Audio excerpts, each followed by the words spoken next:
Welcome back दोस्तों। हम आपके लिए फिर से एक नया वीडियो लेकर आ गए हैं जिसमें हम करेंगे स्टॉक का कंपैरिजन। दोस्तों हम जिस स्टॉक का कंपैरिजन करने वाले हैं वो ब्रोकिंग सर्विसेज से रिलेटेड स्टॉक्स हैं। दोस्तों जैसा कि आप देख रहे हैं कि एंजल वन वो 250 रुपये से लेके 3400 का 3200 का सफ़र कर चुका है, लेकिन अभी कुछ स्टॉक्स हैं जो हमारे अंडर वैल्यूड स्टॉक हैं। तो दोस्तों हम इसमें कंपेरिजन करेंगे आईएफएल सिक्योरिटीज़ का और मोतीलाल ओसवाल का कि कैसा स्टॉक है। आईएफएल सिक्योरिटीज आपका 120 रुपये पे चल रहा है और मोतीलाल ओसवाल आपका 1100 रुपये के पास में चल रहा है। अगर आप वीडियो में अंत तक बने रहेंगे तो आपको अच्छे से समझ में आएगा स्टॉक का कंपेरिजन। आइए दोस्तों सबसे पहले हम इनके फंडामेंटल्स को चेक कर लेते हैं कि इनका वैल्यूएशन कैसा है। अगर आप आईएफएल सिक्योरिटीज में आगे देखते हैं तो यहाँ पे देखेंगे मार्केट कैप 3799 करोड़ का है। मोतीलाल ओसवाल का जो मार्केट कैप वो 17,763 करोड़ का है। करंट प्राइस आईएफएल सिक्योरिटीज की 124 रुपये है, मोतीलाल ओसवाल की 1196 रुपये की है करंट प्राइस। वहीं पे अगर आप देखेंगे कि 1 ईयर में जो हाई लगाया है आईएफएल सिक्योरिटी वो 134 का लगाया, लो 48 का है। और यहाँ पे मोतीलाल ओसवाल का 1266 रुपये हाई है, 551 रुपये लो है। अब हम एक अगर स्टॉक का पी देखते हैं तो आईएफएल सिक्योरिटीज का देखेंगे 11.4 है, वहीं पे मोतीलाल ओसवाल का 12.3 है। अब हम अगर इसका इंडस्ट्री से कंपेरिजन करते हैं तो इंडस्ट्री का देखेंगे, इंडस्ट्री का पी 17.2 है, यानी कि दोनों स्टॉक अपने इंडस्ट्री पी से लो पे मिल रहे हैं। यहाँ पे इंडस्ट्री पी 17 है तो यहाँ पे आईएफएल का 11 और मोतीलाल ओसवाल का 12 है, यानी कि यहाँ पे अंडर वैल्यूड है। आईएफएल सिक्योरिटी मोतीलाल ओसवाल दोनों ही अंडर वैल्यूड है। अगर हम बुक वैल्यू की बात करते हैं तो बुक वैल्यू देखेंगे कि आईएफएल सिक्योरिटीज का 50 रुपये का है, वहीं पे बुक वैल्यू मोतीलाल ओसवाल का 504 रुपये का है। अगर हम दोनों ही स्टॉक का बुक वैल्यू देखें तो दोनों ही लगभग 2.5 के पास में प्राइस टू बुक रेशियो है। अगर हम इसका कंपैरिजन करते हैं इंडस्ट्री पीबी से, इंडस्ट्री पीबी भी 1.61 की चल रही है। बुक वैल्यू के मामले में दोनों ही स्टॉक एवरेज है। अगर हम आरओई की बात करते हैं आईएफएल के तो आरओई इनका 20.9% का है, आरओई 19.6% का, जो कि बहुत अच्छा दिख रहा है। मोतीलाल ओसवाल का 12.9 है और 15.6 है, ये एवरेज है। अगर हम फेस वैल्यू की बात करते हैं, फेस वैल्यू इनकी 2 की है, इनकी 1 की फेस वैल्यू है। डेप्ट देखते हैं आईएफएल सिक्योरिटीज पे तो 3799 करोड़ का मार्केट कैप है, वहीं पे 901 करोड़ का इनका डेप्ट है, यानी कि डेप्ट टू इक्विटी रेशियो जो इनका 0.59 का है। अब वहीं पे अगर हम मोतीलाल ओसवाल को देखते हैं, मार्केट कैप 17,763 करोड़ का, डेप्ट वहीं पे 12,000 करोड़ का है और डेप्ट टू इक्विटी 1.61 का है। डेप्ट के मामले में आईएफएल सिक्योरिटीज सही है मोतीलाल ओसवाल के कंपेरिजन में। प्रमोटर की होल्डिंग आईएफएल सिक्योरिटीज में लो है, 31% का है, वहीं पे अगर आप इसमें देखेंगे मोतीलाल ओसवाल में तो 69% का है। अगर हम इनके सेल्स ग्रोथ पर नजर डालते हैं तो आईएफएल का 7.85 का सेल्स ग्रोथ है, वहीं पे मोतीलाल ओसवाल का 8.71% का है, यानी कि बहुत अच्छा तो नहीं है लेकिन एवरेज है। प्रॉफिट आफ्टर टैक्स 330 करोड़ का रहा है, यहाँ 1449 करोड़ का है। रिटर्न ऑन इक्विटी के मामले में देखेंगे तो रिटर्न ऑन इक्विटी के मामले में ये बेहतर है, लगभग 20% का है, यहाँ पे लगभग 16% का है। रिटर्न ऑन एसेट देखेंगे तो आईएफएल का 4.39% का है, वहीं पे इसका 4.70% का है, यानी कि बराबर में है और ये गुड है। पीजी रेशियो 1.74 का है, पीजी रेशियो के मामले में अंडर वैल्यू नहीं है और ये भी पीजी रेशियो के मामले में अंडर वैल्यू नहीं है, 1.46 का है। पीजी रेशियो हमारा 1 के पास होता है तो अच्छा रहता है। आईएफएल सिक्योरिटीज का एनपीएम लास्ट ईयर का है वो 18.2% का है, वहीं मोतीलाल ओसवाल का 22.4% का है। प्रॉफिट ग्रोथ की बात करते हैं तो आईएफएल सिक्योरिटीज का 26% का रहा है, वहीं पर मोतीलाल ओसवाल का 34%। रिटर्न ओवर 5 ईयर में इसका पता नहीं है, लेकिन ये 14.8% का रिटर्न दिया है 5 सालों में। करंट रेशियो 1.25 का गुड है, 1.4 का गुड है। कैश साइकिल इनका जो है 5.95 का है, इनका 89 का। कैश साल के मामले में आईएफएल सिक्योरिटी बेहतर है, वैल्यूएशन के मामले में आईएफएल सिक्योरिटी थोड़ा सा बेटर है मोतीलाल ओसवाल से। क्वार्टरली रिजल्ट को देख लेते हैं तो आईएफएल सिक्योरिटीज के क्वार्टरली रिजल्ट में हम अगर इनके सेल्स की बात करते हैं, सेल्स में लगातार ग्रोथ हुई है। वहीं पे अगर हम ऑपरेटिंग प्रॉफिट की बात करते हैं तो ऑपरेटिंग प्रॉफिट इनका लगातार बढ़ा हुआ है, यहाँ देखने की बढ़ा हुआ है, 116, 152, यहाँ से कम हुआ 138, लेकिन फिर से 159 करोड़ का ऑपरेटिंग प्रॉफिट जनरेट किया है इन्होंने। अदर इनकम में बहुत ज़्यादा है नहीं, 27 करोड़ का है। जो नेट प्रॉफिट है, नेट प्रॉफिट देखेंगे तो वो भी बहुत ही अच्छा ग्रोथ हुआ है, लगातार यहाँ देखेंगे बहुत अच्छा ग्रोथ हुआ है। थोड़ा सा कम हुआ था, 75 करोड़ पे आया, लेकिन फिर से 108 करोड़ पे यहाँ पे इनका जो नेट प्रॉफिट है वो चला गया।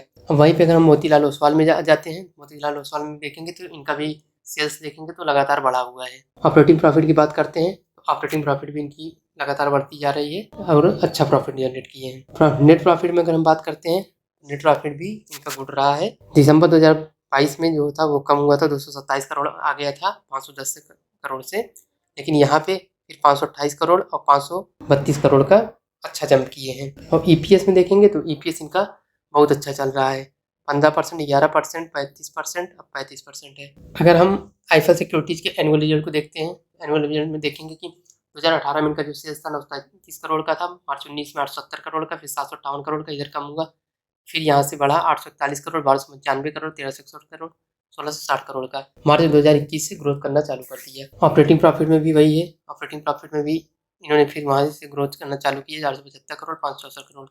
और नेट प्रॉफिट भी एनुअल रिजल्ट में इनका अच्छा रहा है, 333 करोड़ का नेट प्रॉफिट रहा है। ईपीएस एनुअल में है 10.92 का। तो आप एक चीज़ देख रहे हैं इसमें कि 2018 में इनका ईपीएस था 96 का, फिर 91 का रहा, लेकिन फिर अचानक से फॉल हुआ था, 7.3 आ गया था। मार्च 22 में अपने आप को बैक किए, इस मार्च 23 में थोड़ा सा डाउन हुआ, लेकिन फिर से इन्होंने बैक कर लिया। ईपीएस अगर सुधरती जाएगी तो स्टॉक भी अच्छा परफॉर्म करेगा। हालांकि स्टॉक ने परफॉर्मेंस अच्छा कर चुका है, 50 रुपये से 124 रुपये चल रहा है। अगर मोतीलाल ओसवाल की बात करते हैं, यहाँ देखेंगे कि जो इनका एनुअल में है, मार्च 2022 में 4200 करोड़ का सेल्स था, फिर 4100 करोड़ का हुआ, फिर टीटीए में 5200 करोड़ का सेल्स हुआ। ऑपरेटिंग प्रॉफिट देखेंगे 2120 करोड़ का रहा, 1877 करोड़ का हुआ, फिर 2600 करोड़ का हो गया, यानी कि ऑपरेटिंग प्रॉफिट भी अच्छा है। नेट प्रॉफिट देखेंगे 1312 करोड़ था, फिर मार्च से इसमें के रिजल्ट में डाउन आया 935 करोड़, फिर से टीटीएम का रिजल्ट है उसमें 1453 करोड़ हो गया। और ईपीएस यहाँ पे देख रहे हैं कि इनका जो ईपीएस है जस्ट अपोजिट है उसकी। आईफल सिक्योरिटीज में ईपीएस 10 दिख रहा था, लेकिन यहाँ पे देखिए ईपीएस लगातार बढ़ता जा रहा है, 97 के चल रहा है ईपीएस। अब आइए हम इनके ग्रोथ रेट को देख लेते हैं। तो कंपाउंड सेल्स ग्रोथ देखेंगे, आईफल सिक्योरिटीज का 8% आया 5 सालों में, 22% आया 3 सालों में, टीटीएम में 29% का रहा है, यानी कि बहुत ही अच्छा है। प्रॉफिट ग्रोथ 7% का 5 सालों में रहा है, 3 सालों में 19% का, 26% टीटीएम में। और स्टॉक प्राइस सीजीआर जो है 3 सालों में 37% का और 1 ईयर में 84% का, यानी कि ये भी बहुत अच्छा है। रिटर्न ऑन इक्विटी 23%, 23%, 20%, यानी कि गुड है। अब हम मोतीलाल ओसवाल की बात अगर करते हैं, यहाँ पे देखेंगे 10 सालों में जो इनका कंपाउंड सेल्स ग्रोथ 24% का रहा है, 5 सालों में 9%, 3 सालों में 21% और 26% का टीटीएम में रहा है। 10 सालों का जो इनका प्रॉफिट ग्रोथ है वो 25% की दर से रहा है, 3 सालों में 72% की दर से रहा है, और टीटीएम में 34% का। स्टॉक प्राइस सीजीआर जो है 30%, 15%, 23%, 80%, ये अच्छा है। और रिटर्न ऑन इक्विटी भी अच्छी है। अगर इनके हम कैश फ्लो पे नजर डालते हैं, कैश फ्लो देखेंगे, आईफल सिक्योरिटीज का जो इनका नेट कैश फ्लो रहा है पहले पॉजिटिव था, लेकिन निगेटिव आया, फिर से निगेटिव 870 करोड़ का पॉजिटिव आया मार्च 22 में, और मार्च 23 में 925 करोड़ का निगेटिव हो गया। लेकिन अब अगर आप इसका कंपेरिजन एंजल वन से करेंगे, वहाँ पे भी देखेंगे वो भी निगेटिव चल रहा है, तो इससे मिलता जुलता है। अगर आपके पास हैवी डेप्ट नहीं है तो कैश फ्लो निगेटिव वो मैटर तो नहीं करता, लेकिन अगर आपका डेप्ट ज़्यादा है और कैश फ्लो भी निगेटिव, तब दिक्कत हो जाती है। वहीं मोतीलाल ओसवाल को देखते हैं तो इनका लगातार 5 साल से जो रहा है कैश फ्लो पॉजिटिव रहा है। अगर हम प्रमोटर की होल्डिंग पर नज़र डालते हैं आईफल सिक्योरिटीज़ के, तो आप देखेंगे कि 29% का दिसंबर 2020 में रहा था, फिर इन्होंने 31% का किया 21 में, यहाँ से बढ़ाया, उसके बाद फिर से हल्का डाउन किए, थोड़ा थोड़ा ये डाउन करते जा रहे हैं। एफआईआई का स्टेक देखेंगे तो जून 2022 से थोड़ा थोड़ा इन्होंने भी अपना प्रॉफिट बुकिंग किया है, और सितंबर 23 में 13% का होल्डिंग कर दिया, यानी कि यहाँ पे 3% लगभग होल्डिंग कम किया है। अगर डीआईआई की बात करेंगे, इन्होंने पिछले क्वार्टर कंपेरिजन में थोड़ा सा अपना होल्डिंग बढ़ाया है। पब्लिक की होल्डिंग जो है 51% की है इसमें। वही मोतीलाल ओसवाल का देखेंगे तो मोतीलाल ओसवाल का जो दिसंबर 2020 में 70% का था, अभी 69% का होल्डिंग है। और एफआईआई की होल्डिंग देखेंगे, एफआईआई वाले इसमें भी अपना होल्डिंग डाउन किए हैं, दिसंबर 2021 से धीरे धीरे डाउन करना चालू किए हैं, और इस समय 6.29% का है। डीआईआई ने थोड़ा सा अपना होल्डिंग बढ़ाया है। अगर आप देखेंगे तो दोनों स्टॉक फंडामेंटली जो है वो अच्छे हैं। हम यहाँ पे इनके क्लाइंट को देख लेते हैं कि एक्टिव क्लाइंट्स कितने हैं, ये उसी का डाटा है कि एक्टिव क्लाइंट्स कितने हैं। ग्रो का 66,28,645 एक्टिव क्लाइंट्स हैं, जीरोधा के 64 लाख हैं, एंजल वन के 48 लाख हैं, अपस्टॉक्स को 21 लाख हैं, आईसीआईसीआई डायरेक्ट को 19 लाख हैं। और अगर आप मोतीलाल ओसवाल को देखते हैं तो 7,98,000 इनके एक्टिव क्लाइंट्स हैं।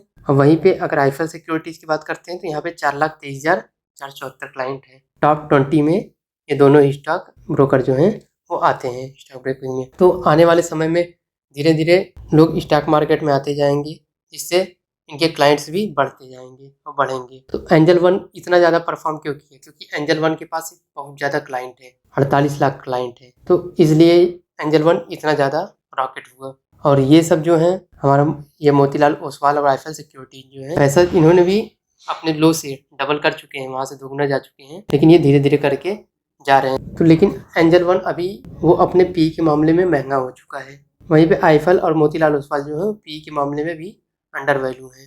दोस्तों दोनों स्टॉक फंडामेंटली और वैल्यूएशन के मामले में अच्छे हैं। अगर आपका 5 सालों से ज़्यादा का नज़रिया है कि आप 5 सालों के लिए इन्वेस्टमेंट करना चाहते हैं, तो इन स्टॉक्स को, दोनों स्टॉक्स को अपनी नज़र में बना रख सकते हैं और गिरावट आने पे, दोनों स्टॉक्स में करेक्शन मिलने पे आप इसमें बाई कर सकते हैं। लेकिन दोस्तों, ये वीडियो किसी भी बाइंग या सेलिंग के पर्पज़ से वीडियो बनाई नहीं गई है। ये केवल और केवल एजुकेशनल पर्पज़ के लिए बनाया गया है। और किसी भी बाई या सेल से पहले आप अपनी खुद की रिसर्च करें, अपने फाइनेंशियल एडवाइजर की सलाह लेने के बाद ही कोई बाई या सेल करें। अगर वीडियो पसंद आया हो, एनालिसिस आपको पसंद आई हो, तो वीडियो को लाइक करें, शेयर करें और चैनल को सब्सक्राइब करें। Thank you.